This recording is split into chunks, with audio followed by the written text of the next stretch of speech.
Our tale begins in the Hidden Rain village, with the newly dubbed Sannin preparing to return home after their disastrous duel with Hanzo the Salamander. None of them are in particularly high spirits, as the dreary weather of this place reflects their moods, and when a trio of scruffy-looking war orphans approach them, the Konoha contingent's mood grows only darker, as they realize how many families have been torn apart by the Second Great Shinobi War.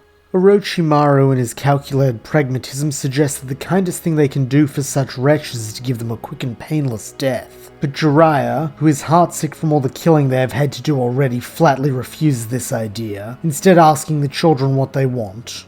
The seeming leader of the group, a boy with wild orange hair and a confidence unbecoming of his wretched state, says that he and his friends want to learn ninjutsu, so they can bring this awful war to an end. Tsunade, who has grown into quite the cynic since her lover Dan died, bluntly tells the children that just the three of them won't be able to make a difference, so they should give up this dream and go home. They'll live longer that way. However, the orange-haired boy passionately retorts that the three Sannin were able to make a difference, withstanding Hanzo's attacks when all their comrades died, so why can't they? Tsunade doesn't dignify such naivete with a response, while Orochimaru gives an amused little chuckle, as if watching a pet perform a novel trick, but Jiraiya gives the boy an honest smile impressed by his guts. In a calm voice, the Toad Sage asks the boy for his name, and the names of his companions, a blue-haired girl with a sweet smile, and a pale red-headed boy with an overly long fringe that obscures his eyes. The orange-haired boy introduces himself as Yahiko, with the other boy being Nagato, and the girl being Konan. Jiraiya smiles at the three of them, saying that he too wants this war to end, so he will grant their request and train them personally. Orochimaru sneers that Jiraiya can't mean to stay in a desolate hellhole like this with these children, and Jiraiya grins that his old friend is right, he doesn't. If he's going to train these kids as shinobi, he wants them to have access to the best resources, and that means taking them back to Konoha. Tsunade calls this an idiotic idea, saying that Jiraiya can't just bring kids from an enemy nation into their village. What if they're spies? Chuckling a little, Jiraiya pushes Konan in front of him, asking if this cute face really looks like a spy to her. Unable to refute this, the Slug Princess merely fumes that when Jiraiya realizes he's in over his head with this whole teaching thing, he better not come crawling to her for help, since she's a nurse, not a nursemaid. Jiraiya teases that this is pretty cold, looking to Orochimaru for backup, but aloof as ever, Orochimaru firmly states that he's not helping either, telling Tsunade that it's time to go, leaving Jiraiya to guide his three new charges back to the village on his own. When Jiraiya is alone with the kids, he sees that a tear is running down Nagato's cheek and asks him what's wrong. In a small voice, Nagato confesses that he doesn't want to go to Konoha. Yahiko chides him not to cry and whine since he's supposed to be a man, but Jiraiya tells the feisty boy to take it easy, kneeling down on the rain-soaked pavement so that he and Nagato can see eye to eye, or at least they could if that red mop wasn't in the way. In a soothing voice, Jiraiya asks Nagato why he doesn't want to go to Konoha, and the boy replies that Konoha Shinobi murdered his parents, who weren't even combatants. This hits Jiraiya like a kunai to the gut, and he gravely states that this war makes monsters of men. That is why he shares their dream of ending it. He then wipes the tear from Nagato's cheek, and as he does so, he lightly brushes away some of his hair to reveal those eyes. They look just like the ones the Sage of Six Paths was said to possess. Was this meeting predestined? Could this boy be the child of prophecy? Jiraiya doesn't know, though his gut tells him yes, and so brushing the hair behind Nagato's ears so their eyes can meet at last, the Toad Sage tells the child that he will not force him to go to Konoha, though long ago, he was given a prophecy that he would meet and guide a child who would save the world. He believes Nagato could be that child, though whether or not that is the case is entirely up to the boy. Yahiko claps his friend on the back, saying he always knew there was something special about him, while Konan emphatically congratulates Nagato, but Nagato himself remains stony-faced, asking why him? Weighing his options carefully, Jiraiya decides that honesty is probably the best way to handle the Child of Prophecy, and so he tells Nagato about the Rinnegan, and its fabled connection to the god of the shinobi world, Hagoromo Otsutsuki. This stuns little Nagato, who cannot imagine himself as any sort of god, but this shock is nothing compared to what Jiraiya tells him next. The legend has it the wielder of the Rinnegan is fated to either be a savior of the world, or its destroyer. For that reason, he implores Nagato to return to the village with him, so he can train him and guide him. A crease appears on Nagato's brow, and he says that he'll do it, if Jiraiya will make him a promise. Jiraiya asks what Nagato wants, and the boy tells him that he wants the Sunny to promise that he won't be used as another weapon in Konoha's war. His dream is to end war, not further it. Jiraiya promises that he will not allow Nagato to be used, and so man and boy shake hands, forming a compact which will have lasting ramifications for the entire world. Several days later, Jiraiya and the Orphans arrive back in the Hidden Leaf Village, and for Nagato, Yahiko, and Konan, it is like they have gone to another world. This village is so sunny and peaceful. The people in the streets don't eye them with suspicion, instead smiling and waving to Jiraiya. There are no corpses lying in the open, nor burned out husks of buildings. In fact, even the buildings are weird, mostly 1 or 2 stories and made out of wood rather than metal. The group then head for the largest building in town, the Hokage Tower, where they are greeted by an old man behind a desk who Jiraiya introduces as Lord Third, his mentor and the leader of the entire village. Nagato and Konan both bow to the Hokage, while Yahiko, bold as brass, sticks out a hand, saying it's nice to meet the old-timer. Jiraiya snaps that Yahiko can't talk to a Kage that way, but Hiruzen seems to find this amusing, and so rises to his feet to shake the boy's hand, asking to what he owes the pleasure of their visit. Jiraiya explains how he and the other Sannin found them in the aftermath of their battle with Hanzo, and requests permission to take them on as his own Genin squad. Hiruzen takes a deep pull on his pipe, clearly mulling this over, as he tells his former student that Orochimaru and Tsunade both told him about these children when they returned to the village, counseling him to reject Jiraiya's request and return them where they came from. However, before he can continue, Jiraiya cuts in, telling Hiruzen that Orochimaru and Tsunade don't know the full story, then telling Nagato to show Lord Third his eyes. Obediently, Nagato pulls back his fringe and with a gasp, the old man asks if those are what he thinks they are. Jiraiya nods, stating his belief that Nagato is the reincarnation of the Sage of Six Paths, and the child of prophecy that the great Toad Sage told him about. Hiruzen sighs that this makes things much more complicated, but Jiraiya disagrees, saying that it makes things much simpler, since it's his destiny to train the child of prophecy, so he has no choice but to be the boy's sensei. Hiruzen replies that there is a war going on, and he isn't sure if he can spare a shinobi as skilled as Jiraiya to have him try his hand at teaching right now. But Jiraiya, in a tone full of earnestness and more than a little ennui, tells his sensei that he's tired of war, tired of the killing, tired of the loss of friends and the worry of who will die tomorrow. He needs to train this boy because it's his fate, but more importantly, he needs to train this boy because he needs to know that he has brought a little light into the world for all the darkness he's created.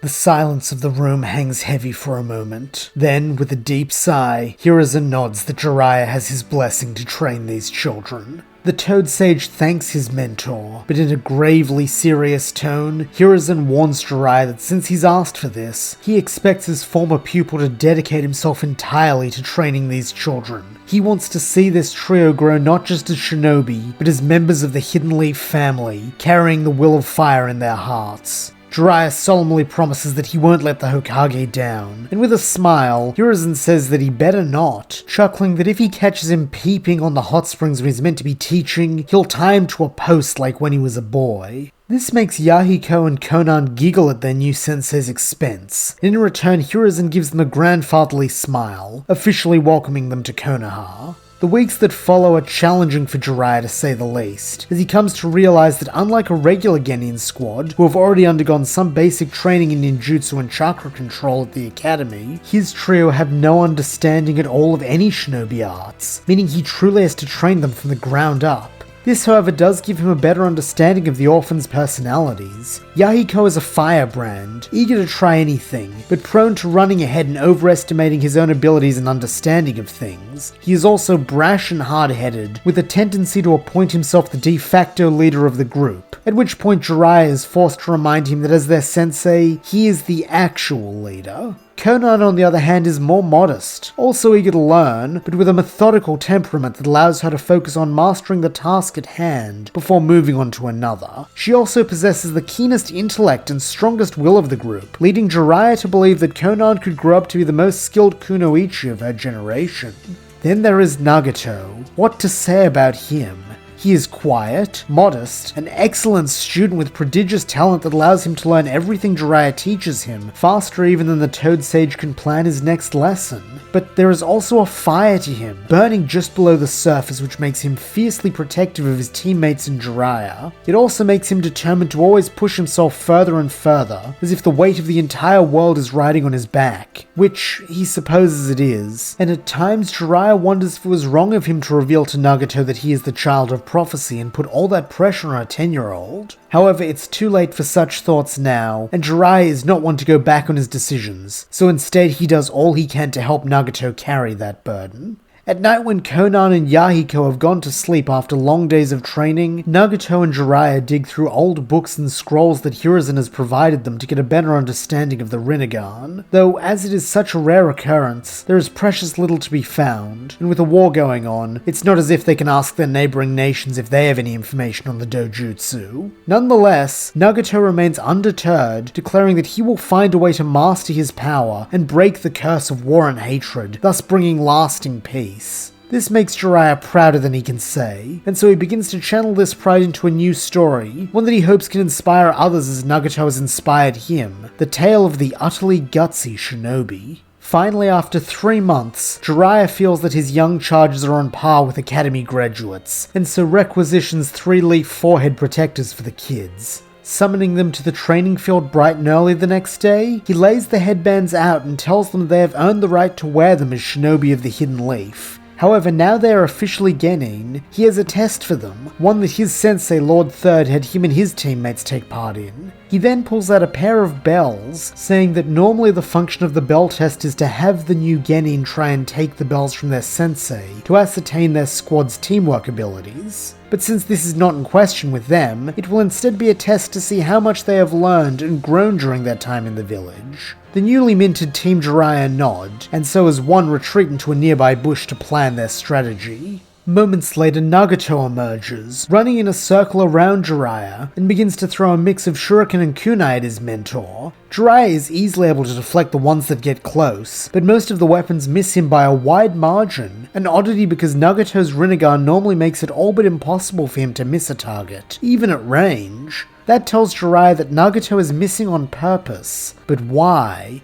Is it his natural aversion to hurting people taking hold? Jiraiya doubts this, since otherwise he would have tried something else with no risk of hitting him. But then he hears a set of heavy footfalls behind him, and it all becomes clear. Spinning around, he grabs a charging Yahiko by the shirt front, saying they should have swapped roles, since with his natural loudness, Yahiko would have been a better distraction for the quiet Nagato. But this only makes the orange-haired boy grin mischievously, and Jiraiya realizes that he was the distraction. Looking down, he sees Konan coming in from his blind spot to try and seize the bell, having trusted both her friends to act as decoys, since Jiraiya wouldn't have expected a misdirect within another misdirection. Very clever, but unfortunately for them, not good enough, as before the girl can lay a hand on either bell, Jiraiya grabs her by the scruff of the neck and lifts her into the air. However, instead of looking disappointed, Konan congratulates her sensei on seeing through their trick, though she wonders if he saw through the other one. Jiraiya is confused for a moment, until he hears the sound of metal hitting metal.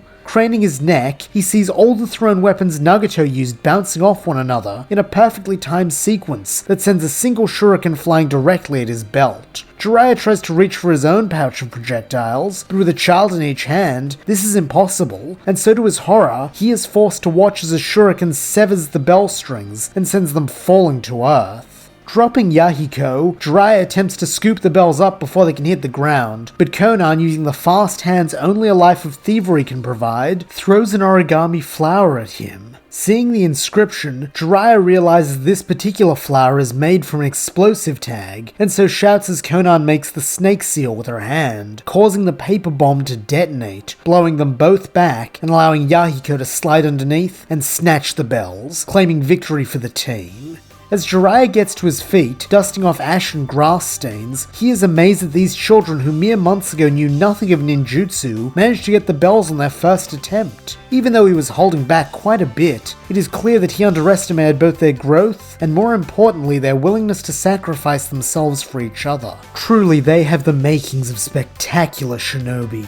As Yahiko boasts that they are the greatest shinobi ever, a familiar voice tells the boy that while he and his team's efforts were impressive, they must not let it go to their heads. Hiruzen then steps out from behind a tree, telling Jiraiya that he's done an excellent job training these three, and that he should be very proud. Jiraiya smiles that he is, and asks his old sensei if he would like to join him in his new Genin squad for some celebratory ramen. Hiruzen politely declines, saying that as the Hokage he simply does not have the time, but encourages them all to enjoy their day off, since as of tomorrow, they can expect to start receiving missions. Team Jiraiya choose the newly opened Ichiraku Ramen as the site of their celebration, where Yahiko immediately begins to regale anyone who will listen with the tale of how he and his friends outwitted Jiraiya of the legendary Sannin. Konan, despite having been there herself, and truthfully been more instrumental to the success of the plan than Yahiko, listens with rapt attention, while Jiraiya just good-naturedly laughs off his students' boasting, as a way to let off steam after months of hard work.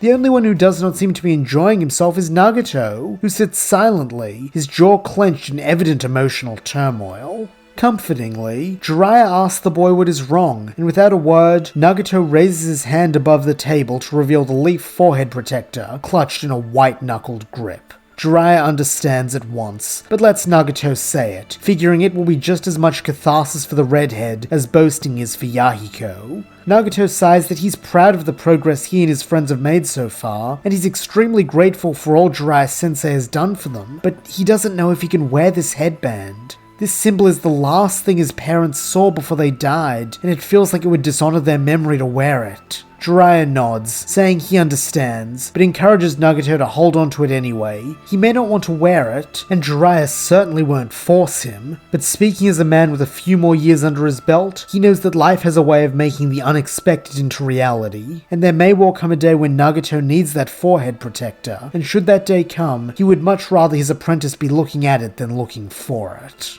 Nagato nods placidly, and so tucks the headband inside his shirt, sighing that he will do as Jiraiya-sensei said, though he doubts he will ever choose to wear it.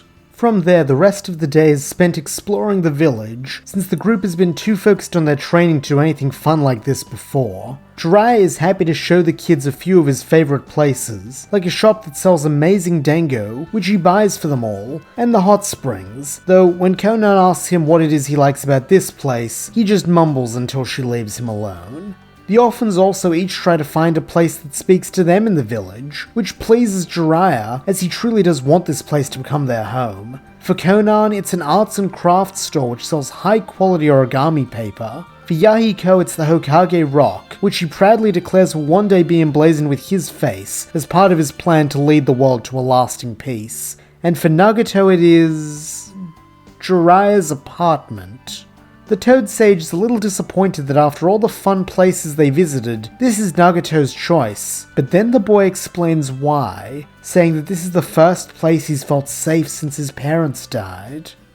The days and weeks that follow pass in the blink of an eye, with Team Jiraiya taking on a myriad of D-rank missions that keep them well within the walls of the village. With the war still raging outside, it is unwise to send untested Genin outside at this point, and after all the bloodshed he's seen, Jiraiya certainly isn't complaining using his time to find lost cats, and help old ladies carry their groceries home. It also gives him more time to train Nagato, Yahiko, and Konan in actual ninjutsu, now that they've proved themselves capable of the basics. Konan quickly develops her own unique fighting style, using pieces of origami paper laced with chakra in place of shuriken and kunai, though she believes that with time she will be able to expand upon this into something truly incredible. Yahiko, on the other hand, focuses his attention on learning all of Jiraiya's jutsu, having decided that emulating him is the path to power. The Toad Sage wonders if perhaps Yahiko could one day undergo sage training in Mount Miyaboku, though first the passionate young man would have to master being still, a prospect so unlikely that only Tsunade would bet on it. As for Nagato, his Rinnegan grants him access to all 5 of the basic chakra natures right off the bat, as well as the ability to learn anything Jiraiya can throw at him. In that regard, he is both a teacher's dream and nightmare, as Jiraiya never has to waste time repeating anything, but also must constantly be on the lookout for new things to feed this boy's curiosity. As a result, Nagato is often assigned to independent study on the Rinnegan, so that Jiraiya can focus on Konan and Yahiko, ensuring that they keep up. Eventually, however, this relative peace is forced to come to an end, as one evening Hiruzen calls Jiraiya into his office to meet with the village elders Koharu, Hamura, and Danzo. Jiraiya pays his respects to the elders, asking what the purpose of this meeting is, and in his usual unctuous voice, Danzo tells Jiraiya that it's time for him and his team to carry out their first mission outside the village. The way the man says it makes it sound like praise, as if commending them for all their hard work, but Jiraiya isn't convinced, and so asks if this is safe, what with the war and the kids only being newly minted genin.